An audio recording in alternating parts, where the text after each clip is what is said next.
Today was a bad day for racism. Today was a bad day for racism, wearing the mask, wearing the disguise of anti-racism. Today was a good day for the Constitution. The best way to eliminate racial discrimination is to eliminate all racial discrimination. The Supreme Court of the United States strikes a blow against affirmative action. It's the Cain Podcast on Fox News Podcast. What's up? And welcome to Friday. As always, I hope you will download, rate, and review this podcast wherever you get your audio entertainment, at Apple, Spotify, or at Fox News Podcast. You can watch the Cain Podcast on Rumble or on YouTube. Breaking news. The Supreme Court of the United States has struck down the policies of Harvard and North Carolina that discriminate on the basis of race. The Supreme Court of the United States has struck down affirmative action. An entire episode into understanding how it is today we have arrived at so far the most enlightened moment of race relations in the United States of America. Eliminating racial discrimination means eliminating all of it. Those are the words of the Supreme Court in a majority opinion striking down both Harvard and UNC's affirmative action programs. I quote from the opinion of the Supreme Court. Accordingly, the court has held that the Equal Protection Clause, that's of the 14th Amendment, applies without regard to any differences of race or color or nationality. It is universal in its application. For the guarantee of equal protection cannot mean one thing when applied to one individual and something else when applied to a person of another color. For the better part of 50 years, the United States has attempted to alleviate past racial discrimination with present and future racial discrimination. Affirmative action has been a debate cast in amber, crystallized, stuck in time, not unlike abortion since the 1970s. Since that time, the Supreme Court gave universities the license to discriminate on the basis of race in pursuit of varying standards, the most recent of which would have tried to satisfy the ever ambiguous goal of diversity. Let us today dive into this opinion, understand the rationale of the Supreme Court, what it means for the present, and more importantly, what it means for the future, and analyze the fallout. Because in my estimation, what we will see today is, and I say this in all sobriety, the racists take off their mask. You can barely distinguish the words of today's Democrats from, well, the words of 1950s Democrats. You can barely distinguish the words of Senator Dick Durbin from the one-time governor of Alabama, George Wallace. When John Roberts was looking for confirmation as the Chief Justice of the Supreme Court, he famously said the best way to end racial discrimination is to stop discriminating on the basis of race. It took 25 years, roughly, for the Supreme Court to recognize its own standard. In 2003, the Supreme Court said maybe affirmative action, maybe for 25 years. The Supreme Court in this decision today said 20 years later, there's no end in sight. The court said enough is enough. In that 2003 opinion by the name of Grutter, it has been 25 years, they wrote, since Justice Powell first approved the use of race to further the interest in student body diversity in the context of public higher education. That dates back to 1978. They wrote, "We expect that 25 years from now, the use of racial preferences will no longer be necessary to further the interest approved today." Here we are 20 years removed from 2003. 2023, and the Supreme Court has finally ended the policies of racism. They wrote this week, 20 years later, no end is in sight. Harvard's view about when race admissions will end doesn't have a date on it. Neither does UNC's. Yet both insist that the use of race in their admissions program must continue, but we have permitted race-based admissions only within the confines of narrow restrictions. University programs must comply with strict scrutiny. They may never use race as a stereotype or negative, and at some point, they must end. Respondents' admission systems, however well-intentioned and implemented in good faith, fail each of those criteria. They must therefore be invalidated under the Equal Protection Clause of the 14th Amendment. Race is allowed as a discriminating factor in law. It is admirable to believe that we should arrive at a point, and it is naive to believe we have already begun to craft laws that do not take into account race. The Supreme Court has held, though, through various times, that it is impossible to live in a colorblind society. There are times when race will have to be taken into account. But if states are to pass laws that on their face recognize, discriminate based upon race, well, then they're going to have to pass a certain type of judicial test, the highest of judicial tests. Why the highest? Because the 14th Amendment requires us to not discriminate on the basis of race. So if we are going to, you have to pass what the Supreme Court has said in the past is strict scrutiny. Race-based admission standards have always had trouble passing any type of strict scrutiny. For example, in the cases of Harvard and UNC, it's pointed out, as Justice Clarence Thomas has pointed out for decades, it's impossible to define diversity. What is diversity? This is the type of standard, this is the type of goal that higher education has used to excuse itself from the constitutional prohibition on racism. Well, we're going to look at a candidate's race because we are pursuing the higher standard of diversity. Thomas has pointed out on several occasions, what is it about a white student and a black student sitting side by side that makes each student inherently smarter? Now look, you and I, anecdotally, instinctually, conversationally, can say exposure to different viewpoints and people of different backgrounds and people of different races has a positive effect on any given individual. But you can't quantify why that makes for a better higher education environment. It cannot be explained. It defies rational, objective language. It exists in this magical affirma, as do all these words that defy definition. What is diversity? When do you accomplish diversity? What student body ratio is diverse? What is cross-racial understanding? No one can say. And the Supreme Court recognizes that Harvard and UNC have not sufficiently been able to say or to define diversity. The Supreme Court wrote in this opinion, although these are commendable goals, they're not sufficiently coherent for purposes of strict scrutiny. At the outset, it's unclear how the court is supposed to measure any of these goals. These goals, these words, says the Supreme Court, are incoherent.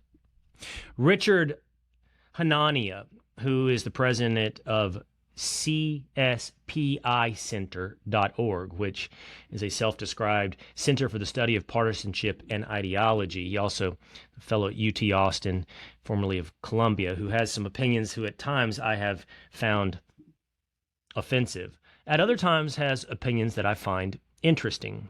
On the whole, makes him somebody who I find interesting.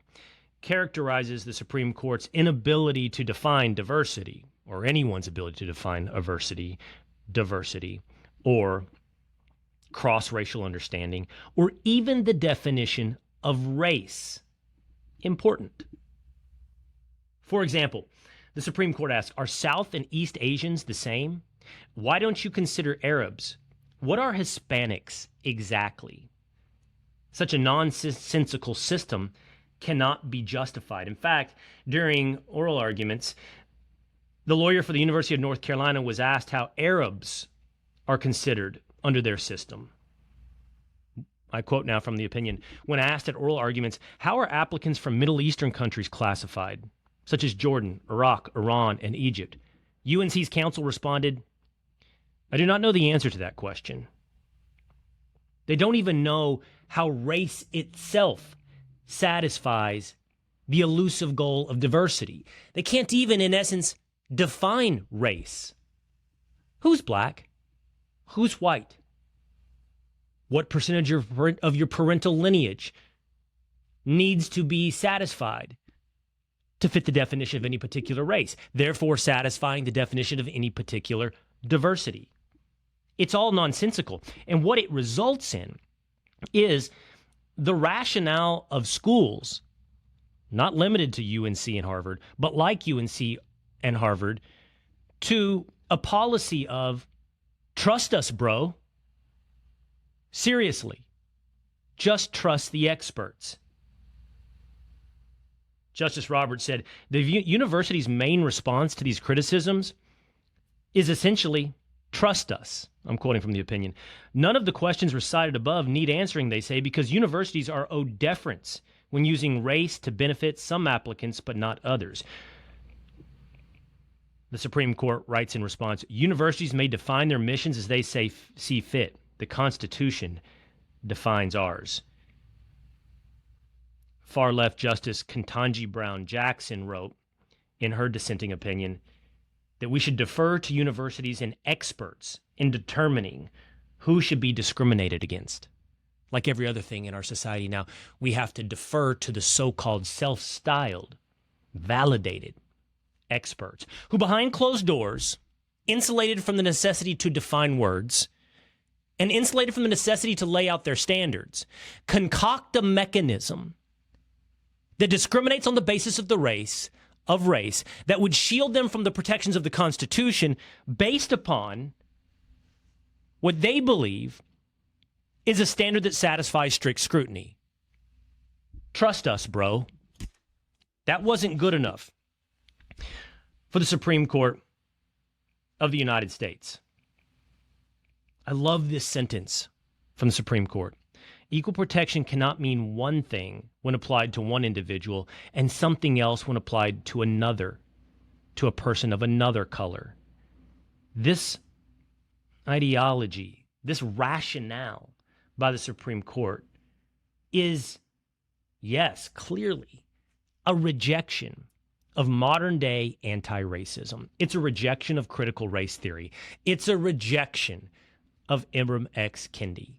There is an ideology clearly in the United States of America that has taken over higher education, taken over most of our government policies, that believes racism can only flow in one direction.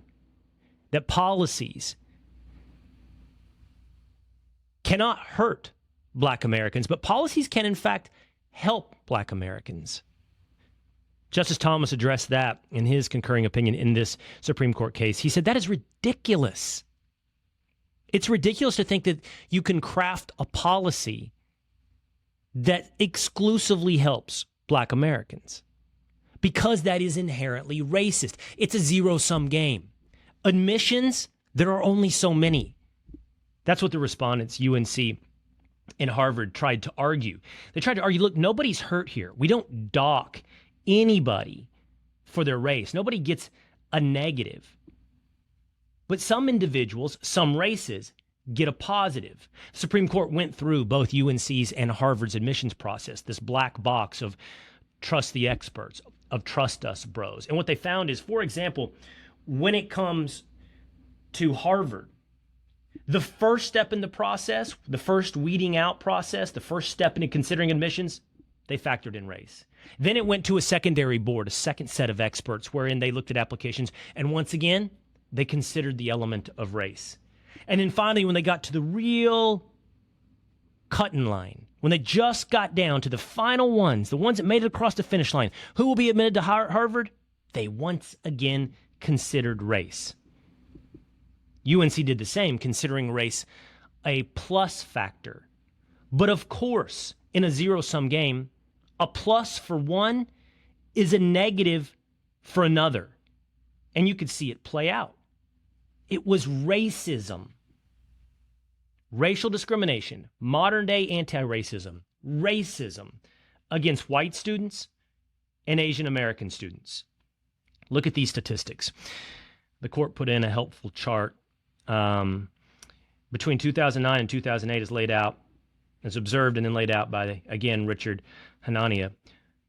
These are the percentages of admitted students. Blacks 10 to 12%, Asians 17 to 20%, Hispanics 8 to 12%. What are the odds the experts are not balancing admissions, the question is asked, against some idea of diversity, against some quota that fits representation within the population, meaning mirrors the population? But that has a real cost, as I mentioned. If you were in the top 10%, something like that, Black Americans had, I believe it is, a 4 times likely chance of getting in, as did an Asian American student. Black students in the 50th percentile had a better chance of getting in than Asian American students in the top 10 percentile. The place it really hurt students of certain races, white and Asian, was if you found yourself in the 2nd and 3rd percentile. If you were in the, meaning quartiles, not percentile, but quartiles. If you were top 10%, say you were a top 10% student and you were an Asian, you still had a high likelihood that you would get in. Roughly the same likelihood as a black student at the median point in the top 40 to 50%, but you still had a high likelihood to get in. But if you fell outside that top, whatever, tier, top 10%, top quartile, if you fell into the 2nd or 3rd tier, oh, now you were in trouble. Now your odds dropped markedly down to 50% and below 50%, while black students in that same tier, in that same quartile, saw their admissions rates vastly exceed proportion.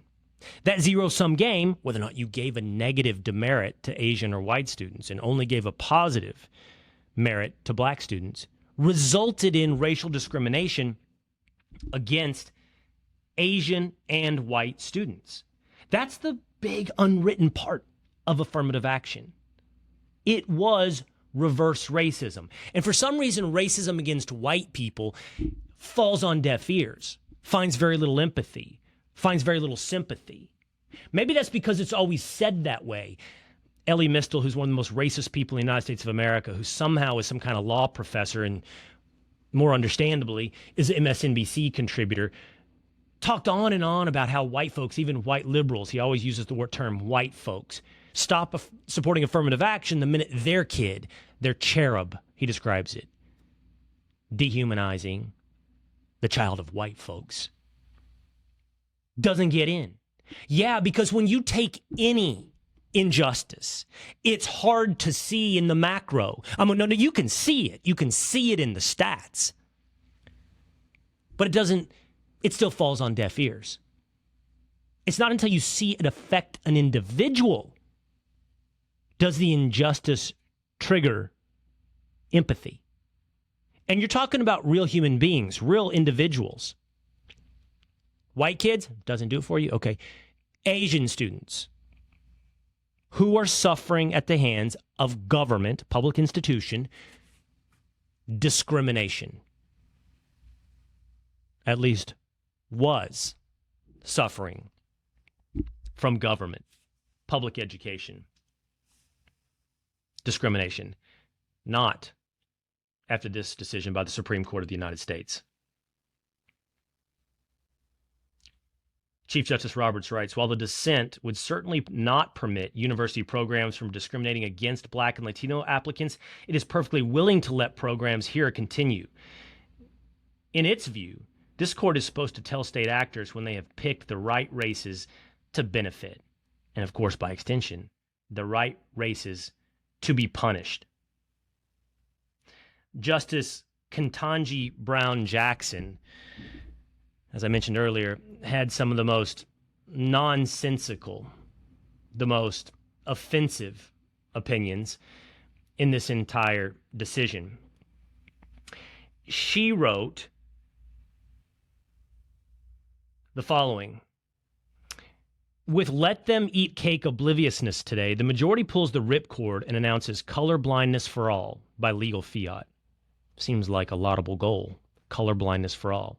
But deeming race irrelevant, she goes on, in law, does not make it so in life. And having so detached itself from the country's actual past and present experiences, the court has now been lured into interfering with crucial work that UNC and other institutions of higher learning are doing to solve America's real-world problems.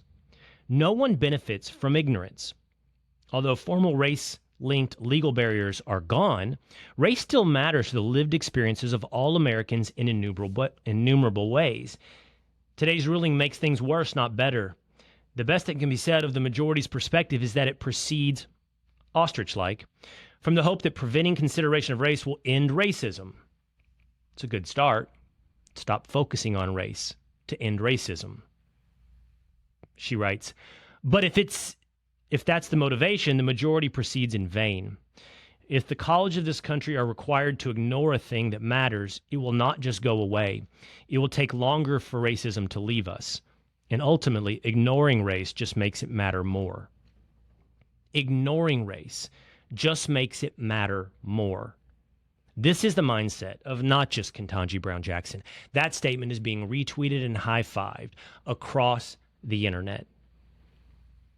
It is the belief of the modern-day, quote-unquote, anti-racist that the real way to achieve enlightenment is to resegregate. Oh, they've definitely pursued resegregation. Black graduation, white graduation, black safe spaces, black student union, no whites allowed spaces. It's to obsessively focus on race. In every aspect of our society, race has never been more prominent. I should say that was a hyperbolic statement, overstatement. Race has not been so important since the 1950s. At this point, I want to point you to, with memories of the 1950s, a statement by Senator Dick Durbin. Senator Dick Durbin, the majority whip and the chair of the Senate Judiciary Committee, Democrat from Illinois, wrote today on Twitter, I'm disappointed in the Supreme Court's ruling effectively barring the use of race admissions as a factor in college admissions. George Wallace could not have said it better. Those words easily could have been said from the mouth of the segregationist governor in the 1950s of Alabama, George Wallace. I'm disappointed today's ruling effectively bars the use of race as a factor in college admissions. Of course, the most enlightened opinions in this entire exercise came from Justice Clarence Thomas, who for years, as I'd mentioned, has been trying to figure out what it means. What is the definition of diversity? Because he, and now the court at large, has understood if that goal remains elusive, then so does the end of racial discrimination. It's affirmative action into eternity as long as the goal remains undefined. Ketanji Brown Jackson lays out this case that somehow gets high fives on the internet, but can't say when America will stop discriminating on the basis of race. There are others, like Justice Sotomayor, who said, well, we should end affirmative action when we arrive at the end of racial discrimination. But you're perpetuating racial discrimination. So what you're saying is, at the moment, the biggest race hustlers in America decide that their grift is done and they no longer need any of the riches and wealth and prestige that comes along with creating racial divides in America. Then and only then will the last thing across the finish line of reaching racial enlightenment and racial equality will be the end of affirmative action. This was a good day. This was a really good day for America. It's not the end. Sean Davis of the Federalists made a really good point. He wrote on Twitter that universities have fallen so far into, in fact, defined as their mission, racism that you can't think they're going to simply give it up. He wrote, I hope conservatives understand that this case is the beginning of the war, not the end. The university cartel, which is responsible for much of the DEI nonsense being foisted on the country from every major institution of power, is not going to stop, not going to just stop being racist. Identity-based exclusion is built into the firmware of the college credentialing machine. He's absolutely correct. He wrote, what you should expect to see is what left-wing states do when the Supreme Court holds up and enforces the Second Amendment. They will either ignore the decision or change one or two tiny things on the margin, pretend they've complied, and then force the victims of their lawlessness to spend another decade or two trying to get the original decision enforced. D.C. has been doing this with Heller, a Second Amendment case, for 15 years, and New York is in the process of doing it again with Bruin. The college cartel is no different. And he is right. It will be tied up in appeals and lawsuits before it ultimately arrives once again at the Supreme Court. It's too much a part of who they are. But one thing they will find waiting for them once again when they arrive at the Supreme Court is this from Chief Justice John Roberts, who wrote, despite the dissent's assertion to the contrary, universities may not simply establish through application essays or other means the regime we hold unlawful today. In parentheses, a dissenting opinion is generally not the best source of legal advice on how to comply with a majority opinion. It's actually comedy. What cannot be done directly cannot be done indirectly. The Constitution deals with substance, not shadows, and the prohibition against racial discrimination is leveled at the thing. What he's talking about is, for example, this based off the dissenting opinions of Ketanji Brown Jackson and Justice Sotomayor. Someone by the name of Asha Rangappa, self-described admissions officer. She wrote, in my opinion, the Harvard UNC opinion is much narrower than I expected it to be, and its impact will be much less than I see a lot of people suggesting, and possibly giving institutions more ability to curate classes based on diversity interest. She goes on, the implicit question here is the one the justices disagree on. Can race be a proxy for experience? The dissent says yes, and the majority says no. Race can't be a proxy. But what this means is that applicants whose identity is shaped by race will need to articulate that explicitly in order to be taken into account. This is an added burden on the applicant, but most applications include a supplemental diversity essay already. However, it seems to me that in making more explicit how a student's background impacts experience and perspective, schools will have a much easier time defending why race mattered in admitting that person. My point is that this decision seems to be giving more latitude for subjective and holistic admissions on a case-by-case basis, and it becomes harder to argue that someone should not have been admitted when their race was taken into account. She said, it might need to be explicit, an application essay, how is your race impacting your experience? But what they're going to have to come face-to-face with is the opinion of the majority, not the dissent. And that you can't, in saying that you can't game the thing. You can't game the substance. You have to stop. You have to stop being racist.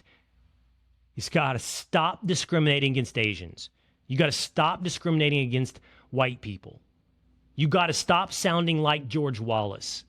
You've got to stop with your neo-racism, wearing the mask, wearing the costume of anti-racism. Stop the charade. You can't define diversity. You can't define race. Stop being racist. And to that already, though, we have heard, for example, from the former president of the United States, Barack Obama, saying, what a tragedy. Michelle and I would not have gotten to where we were without affirmative action. Interesting admission that you needed this aid, that you did not get there on your own merit. The current sitting president of the United States, President Joe Biden, saying, we cannot allow this to be the final word. No. This fight has just begun. But today was a big win in the battle for America of moving beyond race. The Supreme Court striking down affirmative action. A good day. A bad day for racists. A good day for the Constitution. A good day for America. That's going to do it for me today here on the Will Cain Podcast. Next week, I'll be hosting the 8 p.m. show. We've got a big lineup as well right here on the Will Cain Podcast during our weekend and our week of the 4th of July, where we will talk to a candidate for president of the United States, Miami Mayor Francis Suarez. And we talk about the censorship coming to America, washing on the shores of the Eastern Seaboard from the European Union. That's coming up next week here on the Will Cain Podcast. Hey, it's Will Cain. Click here to subscribe to the Fox News channel on YouTube. It's the best way to get our latest interviews and highlights. And click to subscribe to the Will Cain Podcast for full episodes right now.